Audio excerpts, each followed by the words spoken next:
Prions un instant. Père, merci pour ta miséricorde et ta grâce, et merci pour ta fidélité infinie. Nous te sommes reconnaissants pour ta présence au milieu de nous. Et nous croyons, Seigneur, que tu vas agir miraculeusement dans les vies ce matin. Glorifie-toi, je te prie, par des signes, des miracles, des prodiges. Et couvre ce lieu, couvre les vies, couvre cette nation avec ton précieux sang qui a été versé à la croix. Sang insondable, ton sang qui est impénétrable, intouchable par les ténèbres. Sauve, libère, guéris. Père, merci pour la manifestation de ta gloire et accorde-nous un haut niveau de révélation de ta parole. Merci pour la vision. Merci pour les pasteurs César et Claudia Castellanos. Merci pour la famille du pasteur César Castellanos. Merci pour les pasteurs Louis et Janet Barrios. Qu'à toi revienne la louange et la gloire. Père, que chaque personne qui est là ce matin soit au bénéfice d'une onction qui va les multiplier, qui va les faire croître, que les cordages des tentes de leur vie, de leur ministère, de leur Église s'élargissent sans limite au nom de Jésus-Christ. À toi l'agneau de Dieu. Amen et Amen. Alléluia. Le titre de cette conférence ce matin, je l'ai intitulé « Nous sommes, toi et moi, nous sommes la réponse de Dieu pour cette génération ». Dis à ton voisin, tu es la réponse de Dieu pour cette génération. Je voudrais me reposer sur un texte de l'Écriture que je trouve dans les Hébreux, dans l'Épître aux Hébreux, au chapitre 11 et au verset 6e. Hébreux 11, 6. La plupart d'entre vous, vous connaissez probablement ce texte par cœur. Or, sans la foi, il est impossible de lui être agréable, car il faut que celui qui s'approche de Dieu croit que Dieu existe et qu'il est le rémunérateur de ceux qui le cherchent. Alléluia. Pour planter le décor, j'ai juste envie de dire que ce texte d'Hébreux 11.6 nous dit que finalement personne ne peut convenablement servir Dieu sans la foi. Sans la foi, nous ne pouvons pas lui être agréables. Et ce texte nous dit aussi qu'il nous est nécessaire de s'approcher de lui en croyant qu'il existe et en croyant qu'il récompense, qu'il rémunère ceux qui le cherchent, ceux qui l'aiment. Alors, en tant que rémunérateur, Dieu est donc celui qui donne. Oui ou non? Il est celui qui donne. Écoute ceci. Dieu a fait un cadeau à cette génération qui nous entoure. Tu sais ce qu'il leur a fait comme cadeau? Il leur a offert ta vie et la mienne. Ça, c'est le cadeau de Dieu pour notre nation, pour nos nations, pour nos générations. Dieu a voulu faire un cadeau à cette génération en nous donnant en tant que cadeau pour eux. Je suis, tu es, nous sommes, on va conjuguer. Nous sommes la réponse de Dieu pour cette génération. Et parce que tu crois en Dieu, et parce qu'il est inébranlable, et parce que tu es inébranlable en Jésus, quand tu es au bénéfice du sang de Jésus. Oh, si Dieu est avec toi, qui sera contre toi? Parce que tu es inébranlable, non pas toi seul, mais en lui. Par sa grâce, Dieu peut aussi croire. Et tu peux croire, Dieu va croire en toi, mais toi tu peux croire que Dieu va t'utiliser comme une réponse d'excellence pour cette génération qui est en train de traverser actuellement des temps excessivement tumultueux et déstabilisants. Nos nations sont actuellement en train de sombrer. Les valeurs du cœur de Dieu, les valeurs justes du cœur de Dieu sont en train d'être bafouées, en train d'être piétinés, en train d'être foulés à terre. Nous sommes dans des temps graves. Mais vois-tu, je peux croire et tu peux croire, parce que tu es en lui, parce que tu crois qu'il va t'utiliser. Et non seulement il va t'utiliser, mais tu es la réponse pour cette génération qui est en train de t'entourer. Toi, en tant que fils et fille de Dieu, tu es la juste et la bonne réponse. Tu sais, Jésus ne viendra pas en parachute depuis le ciel pour arranger les choses au milieu de nos nations. Non, la Bible nous dit que sur la croix, il a crié « Tout est accompli ». Le réveil, ça fait 2000 ans qu'il est là. C'est à nous de prendre les choses en main. Nous sommes la réponse de Dieu. Jésus ne fera rien de plus, il a tout accompli. Et de manière parfaite. Alors mes amis, cela implique finalement qu'en tant que fils de Dieu, il me faut avoir et être une bonne réponse pour cette génération. Ça, c'est ma responsabilité. Ça, c'est ta responsabilité. Et nous savons, n'est-ce pas, qu'actuellement, ouvre les yeux autour de toi, regarde ce qui se passe au niveau des statistiques, sur l'Internet, au niveau des médias. Les films les plus regardés actuellement, ceux qui ont le plus de succès, ce sont les films d'horreur, les films d'impureté. Cela va nous parler de zombies, de vampires, d'autres horreurs, de choses terrifiantes, de criminalité, etc. Ce sont des films qui, finalement, expriment une malédiction éternelle, des films qui cherchent à faire accepter au peuple de nos nations la mort, qui cherchent à faire accepter aux hommes et aux femmes qui nous entourent qu'il est normal d'être rebelle et d'être égoïste. C'est comme une révolte du monde des ténèbres contre la parole du Seigneur Jésus, contre les justes valeurs du cœur de Dieu. Et de tels films, finalement, nous montrent des gens qui reçoivent la visite de zombies, qui reçoivent le baiser d'un vampire, et pire que cela encore. De tels films proclament en réalité qu'il ne s'agit pas et qu'on n'a pas besoin de croire en l'éternité ni en Dieu. Dans Acte 19, au verset 19, c'est intéressant, il nous est parlé de l'apôtre Paul qui a, sur la place publique à l'époque, fait brûler tous les livres qui avaient attrait à la mythologie, à la sorcellerie et à toutes ces mauvaises choses. Pourquoi est-ce que l'apôtre Paul a fait une telle démonstration sur la place publique? Pourquoi donc? Tout simplement parce que à l'époque, ça s'était passé à Éphèse, et dans ces temps-là, à Éphèse, cette ville était le berceau de la sorcellerie en Asie mineure. Dans cette ville, les livres avaient été consacrés à la fameuse déesse Diane, la Diane d'Éphèse, pour être ensuite exportés, expédiés à travers le monde connu de l'époque. Mes amis, actuellement, Dieu a confié à son Église. Les choses n'ont pas changé. Il n'y a rien de nouveau sous le soleil. Ok, il y a des choses qui sont peut-être plus modernes, mais les racines sont toujours les mêmes. Et actuellement, Dieu a confié à son Église. C'est qui son Église? Ce ne sont pas les clochers. Oui ou non? D'ailleurs, tant qu'il y a des clochers, ça clochera. L'Église, c'est toi et moi. Tu es le temple du Saint-Esprit. Dis à ton voisin, tu es une partie de l'Église. Alléluia. Et Dieu t'a confié, Dieu a confié à son Église la responsabilité d'être cette réponse aux questions que le monde se pose actuellement. Laisse-moi te dire, le changement dans nos nations ne viendra par aucun gouvernement, non pas par la politique, encore moins par la philosophie.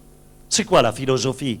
Je pense le matin, je pense à midi, je pense le soir, je dors en pensant, je me réveille en pensant, et je finis par croire ce que je pense. C'est ça la philosophie. Et tu penses que ça va changer les choses?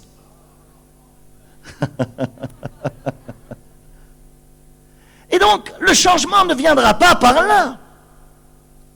Ni par la philosophie, ni par la politique, ni par... Mais le changement viendra si notre cœur change, si nous retournons aux sources de l'Évangile. Le monde va changer lorsque l'Église prendra sa responsabilité en main dans le nom de Jésus-Christ de Nazareth.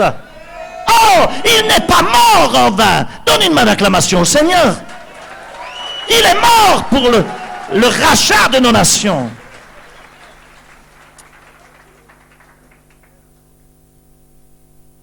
Dieu nous a donc confié cette responsabilité pour répondre aux questions que se pose ce monde. Et c'est aussi pour cela que cette réponse, elle ne peut plus être confuse, faible, stupide, religieuse ou manquant de sagesse. Je hais la religion. Je l'ai en horreur. Elle est la source de toutes les divisions, de toutes les guerres. La réponse aujourd'hui ne peut plus être religieuse, ni faible, ni une réponse confuse. Écoute ceci, tu fais partie de cette génération qui est là pour apporter la réponse au monde. Dieu veut ressusciter cette génération. Elle est morte, mais il veut la ressusciter. Il veut ressusciter la France. Il veut ressusciter nos nations francophones. Il veut ressusciter les nations du monde. Dans 2 Corinthiens 4, au verset 3 à 9, il est écrit: c'est pourquoi, ayant ce ministère selon la miséricorde qui nous a été faite, nous ne perdons pas courage. Nous rejetons les choses honteuses qui se font en secret. Nous n'avons point une conduite astucieuse et nous n'altérons point la parole de Dieu. Mais en publiant la vérité, nous nous recommandons à toute conscience d'homme devant Dieu. Si notre évangile est encore voilé, il est voilé pour ceux qui périssent, pour les incrédules dont le Dieu de ce siècle a aveuglé l'intelligence afin qu'ils ne vissent pas briller la splendeur de l'évangile de la gloire de Christ, qui est l'image de Dieu.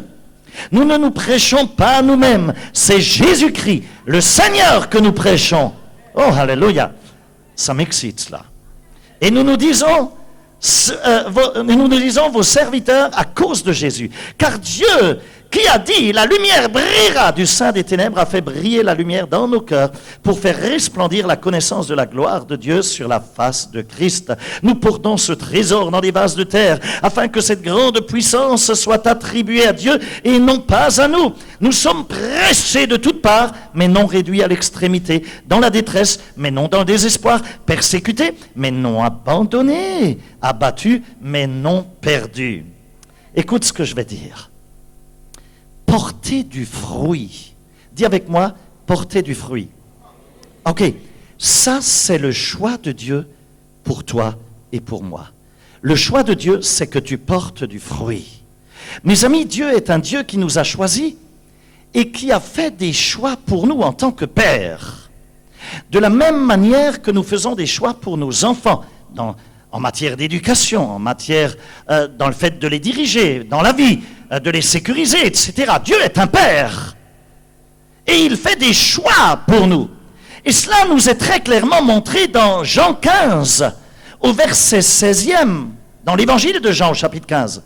Il est dit là, ce n'est pas vous qui m'avez choisi, mais moi je vous ai choisi et je vous ai établi afin que vous alliez et que vous portiez du fruit et que votre fruit demeure, afin que ce que vous demandez au Père en mon nom, il vous le donne.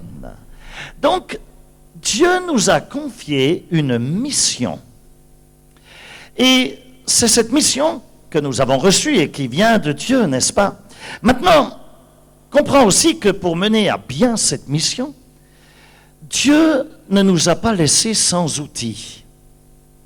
Il est un bon Père et il nous a donné les outils qui nous sont nécessaires pour porter du fruit, pour le consolider, pour le transformer, le former et pour l'envoyer.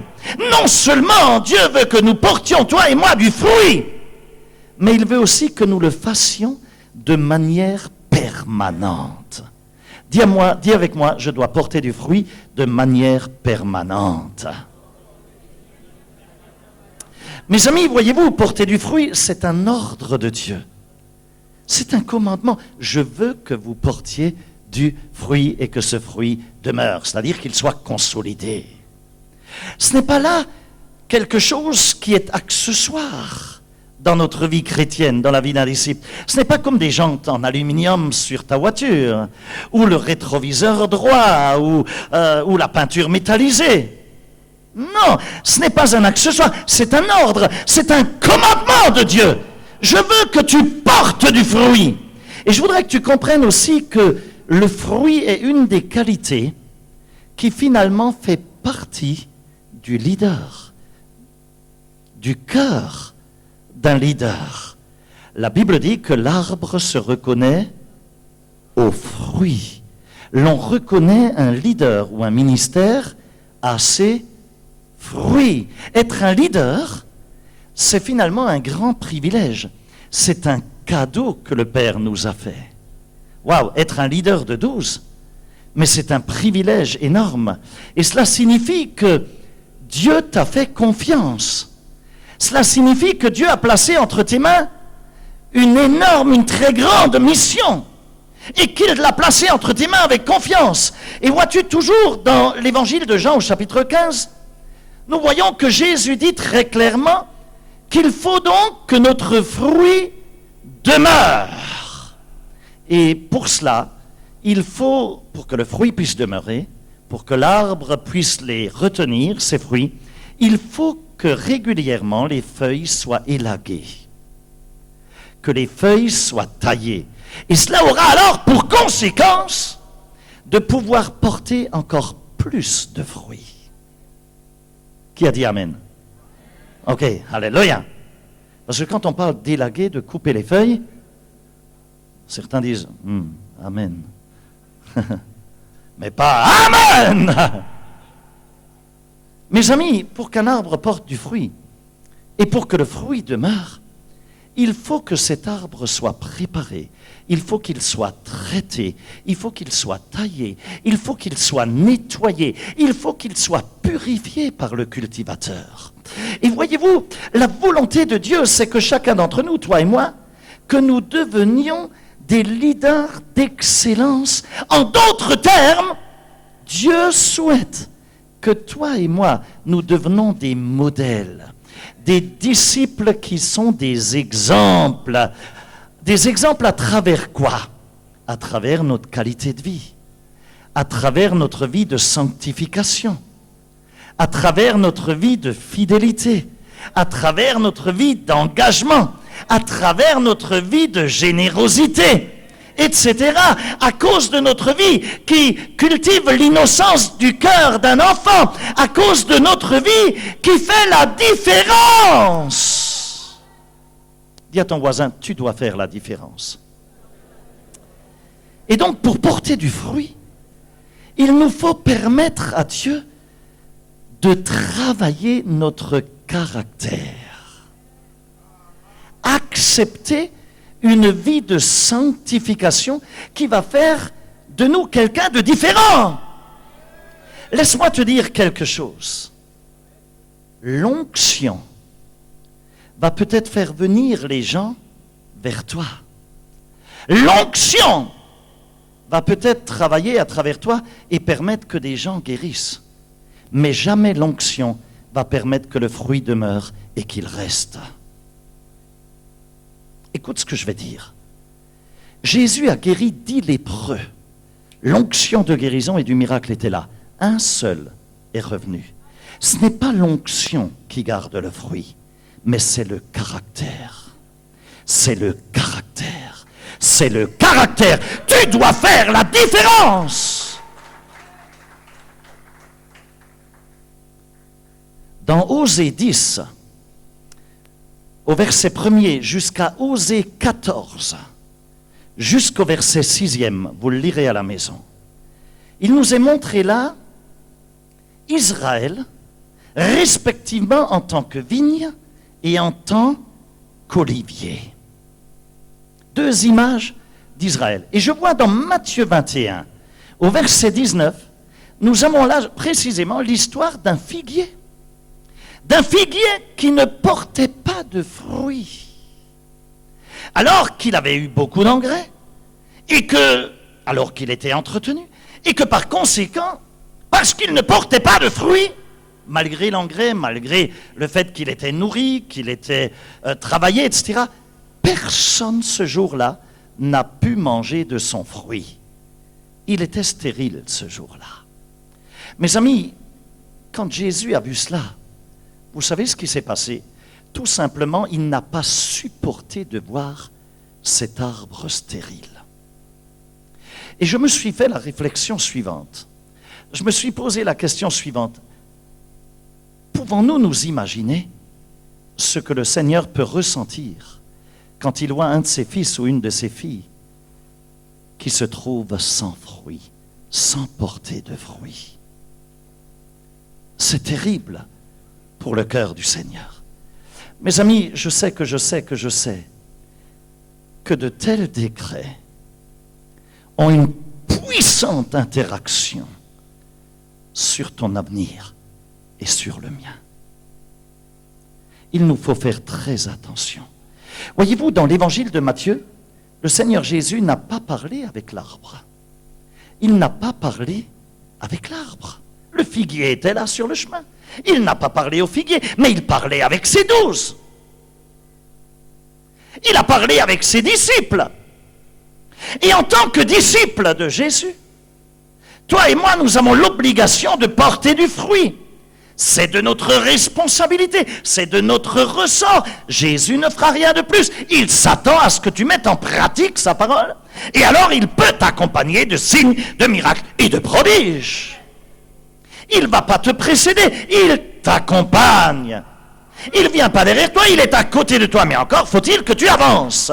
Mes amis, nous sommes la réponse de Dieu pour cette génération. En vérité, porter du fruit, cela fait partie de notre nature. Dieu nous a conçus ainsi. Et il est impensable que toi et moi, nous soyons trouvés par Dieu sans fruit, que nous soyons trouvés en étant stériles. Nous sommes avertis à ce sujet par plusieurs témoins dans plusieurs passages de l'Écriture. La Bible dit que ce soit sur la déclaration de 2 ou 3 témoins. Il y en a plusieurs dans l'Écriture. Regarde.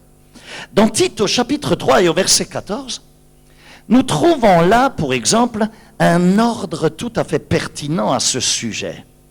Il est dit, il faut que les nôtres aussi apprennent à pratiquer de bonnes œuvres pour subvenir aux besoins pressants, afin qu'ils ne soient pas sans produire des fruits.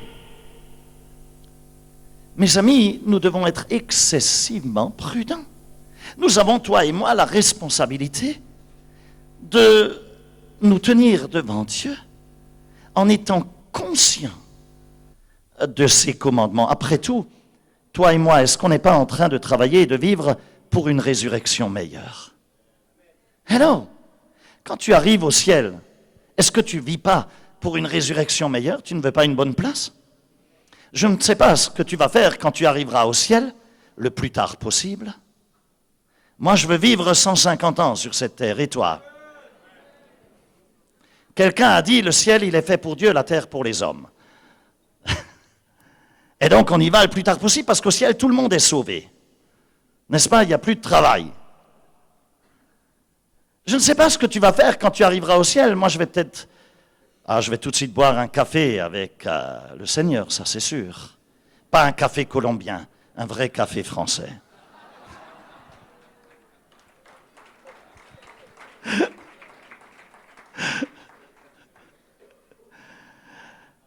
Et puis, après, j'irai peut-être boire un verre avec l'apôtre Paul sur sa terrasse, parce que j'ai quelques questions à son sujet.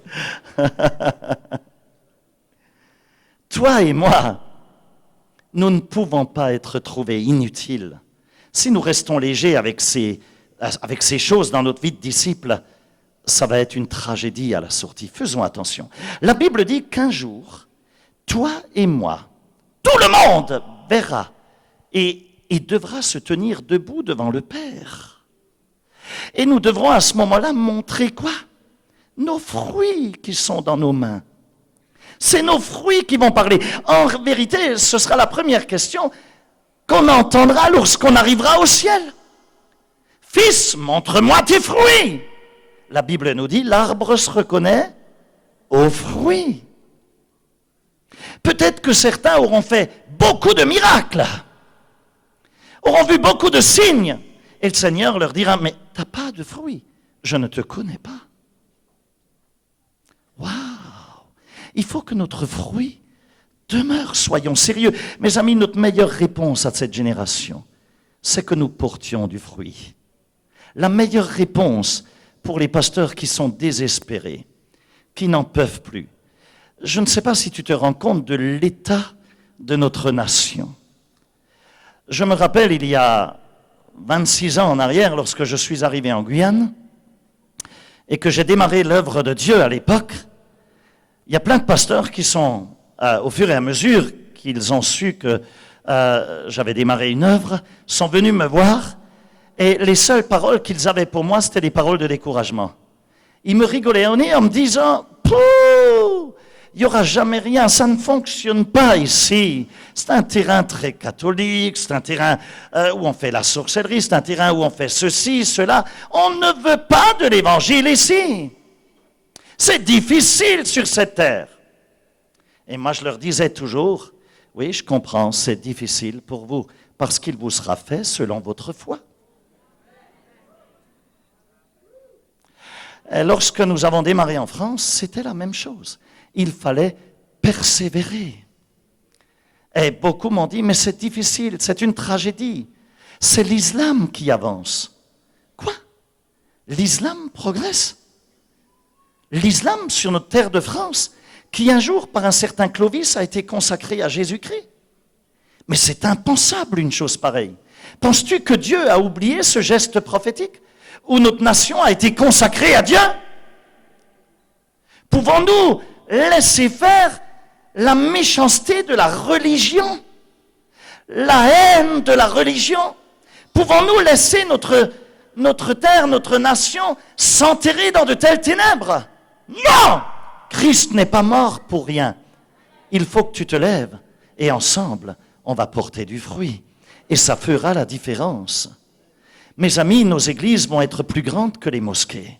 Les mosquées n'auront plus qu'à bien se tenir. C'est les églises du Seigneur qui porteront le fruit, où il se passera des signes, des miracles, des prodiges, une multiplication sans limite. Alléluia! C'est le temps de Dieu. France, c'est ton tour. Et notre fruit, il va devoir être permanent.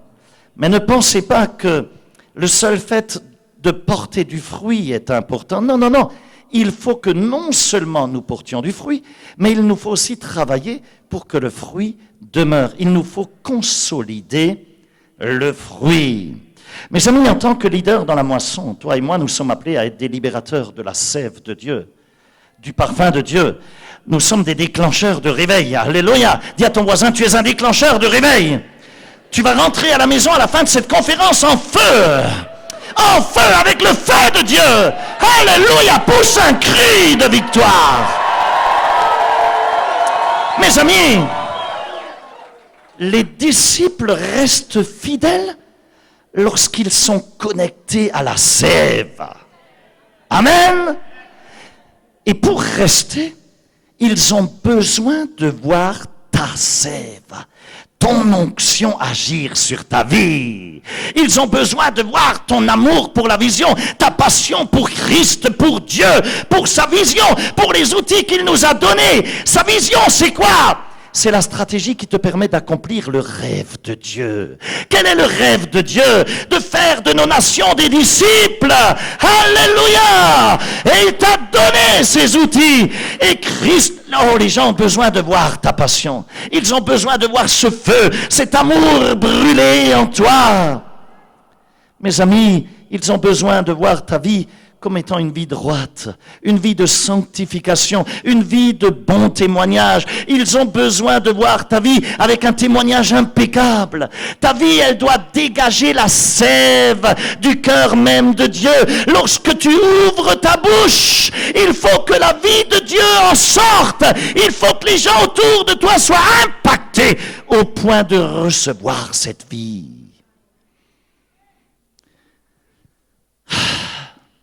Tu vas être comme dans le livre des Juges, où tu peux voir que la vision de la vigne, c'est la douceur, c'est la beauté et c'est la joie.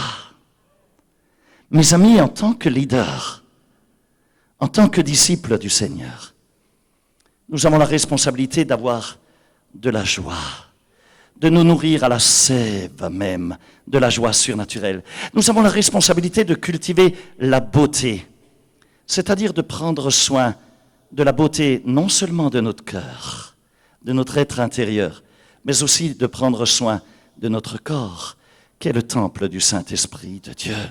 Surtout si tu veux vivre comme moi 150 ans.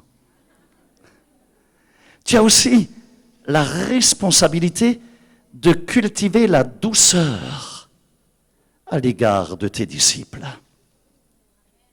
Sois un leader. Si tu fais cela, tu vas libérer la vie de Dieu sur les gens. Et ainsi, partout où tu ailles, les multitudes vont te chercher. Elles vont chercher à être à tes côtés, à être avec toi.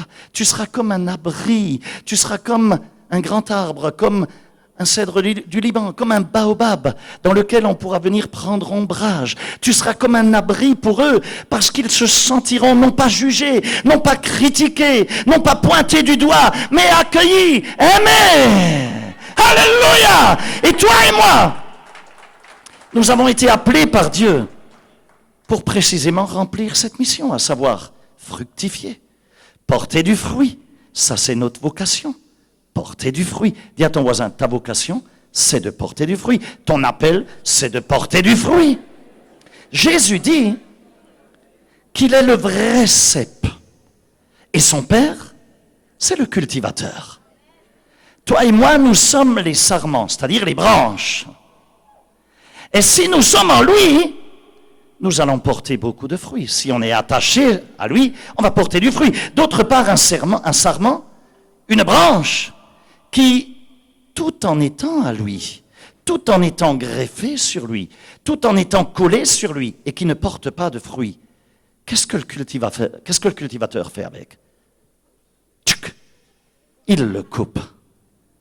Mes amis, toi et moi, nous ne faisons pas partie de cette génération qui va être coupée. Non, non, non! On ne fait pas partie de cette génération. Oh, alléluia! Nous ne sommes pas de ceux qui occupent juste un espace de manière inutile, de manière stérile. Non! Mais toi et moi, nous faisons partie de cette génération qui porte du fruit, de ceux qui permettent à Dieu de nous purifier, pour que nous portions encore plus de fruits. Seigneur, purifie-moi. Comme cela nous est dit dans Jean au chapitre 15. Mes amis, je sais que nous sommes une réponse de sagesse pour cette génération. Toi et moi, nous sommes purs à cause de la parole. Et parce que nous avons reçu cette parole avec un cœur ouvert. Et parce que nous avons été lavés par le précieux sang de Jésus. Le Seigneur nous voit tous comme étant purs. Tu sais pourquoi? Parce qu'il nous regarde à travers ses lunettes de soleil qui sont remplies du sang de Jésus. Et il nous voit à travers le sang de Jésus. Et il nous considère comme purs. Et nous sommes purifiés par son sang. Donc tout ce que toi et moi nous avons à faire, c'est de demeurer en lui et de lui permettre de rester en nous. Nous sommes les sarments qui portent beaucoup de fruits et cela de manière permanente. Alors laisse-moi encore te dire que tu peux réjouir le cœur du Père en remplissant ta mission sur cette terre. Tes fruits montrent, finalement, ce sont tes fruits qui vont montrer que tu es la réponse de Dieu pour cette génération. S'il n'y a pas de fruits, tu n'es pas une réponse. Tu es un chrétien qui remplit une place, qui chauffe une chaise. Mais tu n'es pas la réponse de Dieu pour ton voisin, pour ta génération. Tu sais, il est temps que toi et moi nous prenions ces choses au sérieux. Il est temps que l'Église sorte de cet esprit de peur qui nous hante quelquefois. Tu as remarqué, dès que le soleil commence à tomber, dès qu'il commence à faire nuit, dès que le soleil commence à se coucher, des peurs, des angoisses, des terreurs peuvent saisir le cœur des pasteurs, des leaders. Ce n'est pas juste. On ne va pas continuer à accepter cela, mais on va dire, Seigneur, cette nation, elle est à toi. Ma vie va porter du fruit. Je vais me multiplier sans limite. Je voudrais que tu réfléchisses. Abraham, écoute ce que je vais dire. Abraham, il habitait à l'époque sous les tentes. Et les tentes étaient tissées avec des peaux de chèvre à l'époque. Et ces tentes étaient complètement fermées en journée. Parce que dans le désert, où se déplaçait le peuple de Dieu à cette époque-là, il faisait en journée excessivement chaud. Mais le soir, il faisait frais. Et donc, on ouvrait les tentes le soir, sauf quand il pleuvait. En journée, c'était fermé pour garder la fraîcheur. Et le soir, on ouvrait la tente. Et Abraham, parce que la tente était ouverte, en pleine nuit, il a pu voir le ciel. Et Dieu lui a parlé. Et Dieu lui a dit, je vais te multiplier comme les étoiles de ce ciel. Et Dieu lui dit, je vais aussi te multiplier, non pas comme le sable du désert, qui est sec, qui est brûlant, mais comme le sable de la mer, qui est humidifié par l'eau de la parole, qui est rafraîchi par l'onction du Saint-Esprit. Je vais te multiplier et je vais te donner une moisson de qualité. Je voudrais que tu commences à rêver. Et je voudrais que tu dises ce matin, Seigneur, je veux faire un pacte avec toi. Je veux porter du fruit.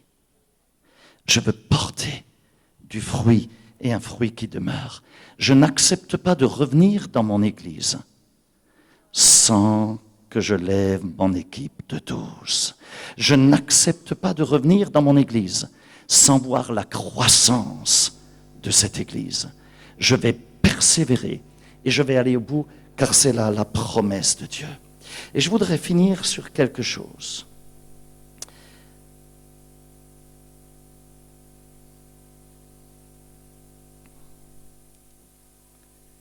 Est-ce que vous vous rappelez dans 2 Rois, au chapitre 13, il y a là l'histoire du prophète qui donne un ordre au roi et qui dit « Prends un arc et prends des flèches ». Et il lui dit « Prends ces flèches et frappe-les à terre ». Est-ce que tu te rappelles de cette histoire? Et qu'est-ce qu'a fait le roi? Il a frappé combien de fois? 3 fois. 3 fois seulement. Et le prophète s'est mis en colère. Et il a dit, si tu avais frappé 5, 6 fois, tu les aurais anéantis, tes ennemis. Mais là, tu ne vas les battre que 3 fois. Et ils vont reprendre le dessus sur toi. Ça a été une tragédie. Tu dois persévérer. Vous savez,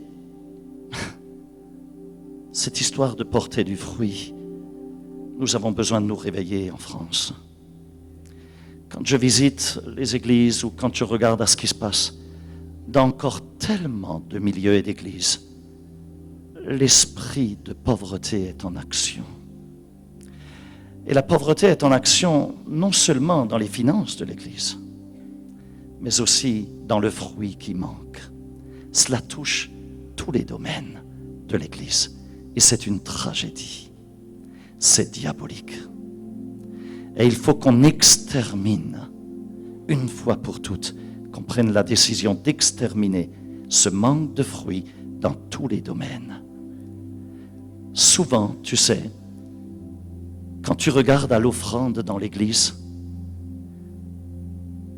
tu te rends compte quel est le niveau de maturité spirituelle de l'église. Si tu veux savoir si une église est très mature dans le discipulat, regarde son offrande.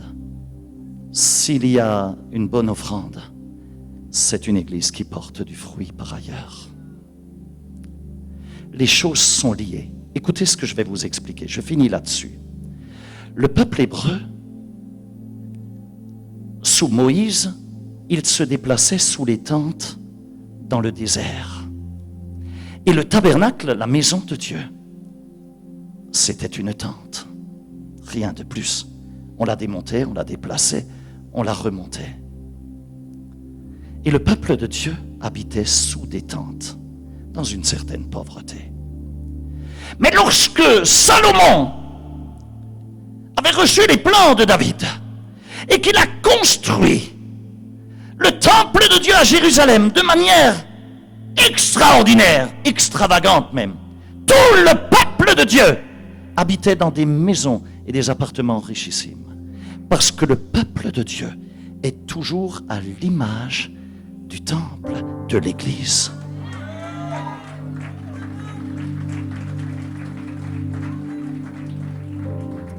Et je voudrais ce matin que tu éradiques le manque de fruits, la pauvreté, les peurs et toutes ces choses, parce que Dieu est avec toi et que Christ a tout accompli. Alors on va faire quelque chose, on va se mettre debout ensemble et on va proclamer ces choses et on va le sceller dans le royaume de Dieu. Et savez-vous comment on va le sceller? On va faire une offrande.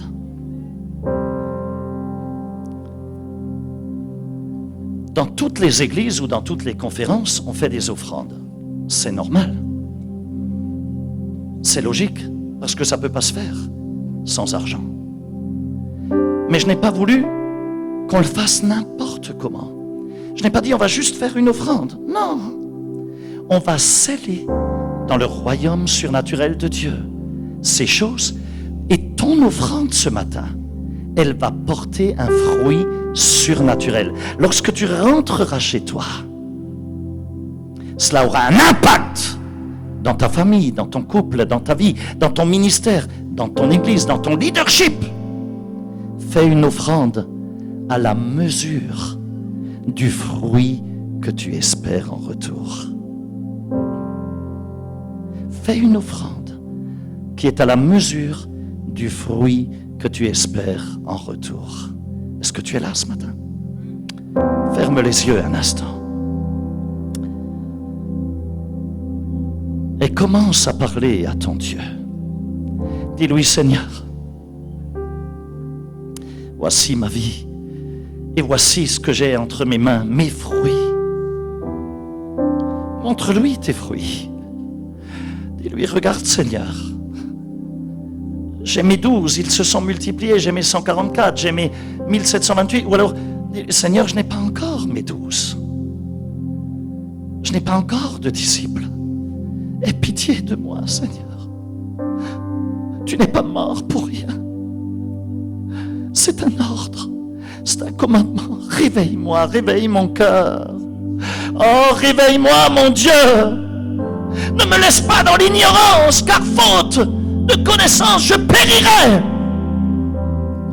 Et sans vision, je ne saurais même pas où je vais. Alors, Seigneur, aie pitié.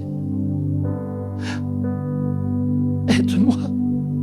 Et maintenant, s'il te plaît, commence à dire, esprit qui me vole mes fruits, esprit de méchanceté, esprit qui me vole dans mon caractère et qui ne me permet pas de garder le fruit à cause de la dureté de mon caractère, à cause de mon manque de compassion, à cause de mon manque de générosité, à cause de mon égoïsme. Va-t'en, sors, pardonne-moi Seigneur, purifie-moi de ton précieux sang. Oh, viens et touche ma vie, change mon cœur. Père, transforme ma mentalité, je te prie. Fais de moi un homme ou une femme qui est porteur de fruits, qui fructifie sans limite, dans le nom de Yeshua, dans le nom de Jésus-Christ de Nazareth. Père, aie compassion de moi, donne-moi tes promesses, accorde accomplis-les dans ma vie. Tu es le Dieu de la promesse. Tu n'es point un homme pour mentir, mais agis avec autorité et puissance. Oh Jésus, aie pitié de moi. Seigneur, déclare-lui à partir d'aujourd'hui, je refuse de ne plus porter du fruit. À partir d'aujourd'hui, je prends la ferme décision. Oui, je fais un pacte avec toi. Je prends la décision de me multiplier comme jamais je ne me suis multiplié jusqu'à ce jour. Et je te bénis, Père, de ce que tu me rends conscient de ces choses, de ce que tu me réveilles, de ce que tu m'ouvres mon entendement, de ce que tu parles dans mes tripes, dans mon cœur. Ne me laisse plus en paix jusqu'à ce que j'aurai absorbé comme un buvard cette révélation de ta parole et qu'elle produise du fruit, un fruit qui demeure. Change mon caractère pour cela, Père. Change-moi encore. Donne-moi d'être plus généreux, d'être rempli de ta compassion. Laisse-moi te dire, à chaque fois que j'ai eu à prier pour une personne malade, lorsque je manifestais de la compassion et que je sentais que cet amour surnaturel montait dans mon cœur, un miracle se produisait. Lorsque tu ouvres la parole, devant les plus grands miracles de Jésus, il est écrit « Et il fut ému de compassion ». Cultive le caractère de Christ. Oh, je t'en supplie, reçois ce matin et dis-lui « Seigneur, je ne partirai pas de ce lieu sans que tu agisses surnaturellement dans ma vie, dans le nom de Jésus. » Demande-lui pardon pour tout ce qui doit être mis en règle et scelle-le avec une offrande qui est à la hauteur de ton attente en retour pour Dieu. Je vais te dire quelque chose, tu ne peux pas acheter la bénédiction. Dieu ne se laisse pas être acheté, mais tu peux surprendre Dieu en lui montrant ton désir, en lui montrant ta générosité. Tu peux le surprendre en lui montrant que tu es déterminé à payer le prix. Oui, le salut est gratuit, mais l'onction coûte un prix. Surprends-le ce matin et laisse-toi être enseigné par l'Esprit de Dieu. Que le nom du Seigneur soit béni. Je voudrais que les personnes qui récoltent les offrandes commencent à le faire. Que Dieu vous bénisse dans le nom de Jésus-Christ de Nazareth. Alléluia.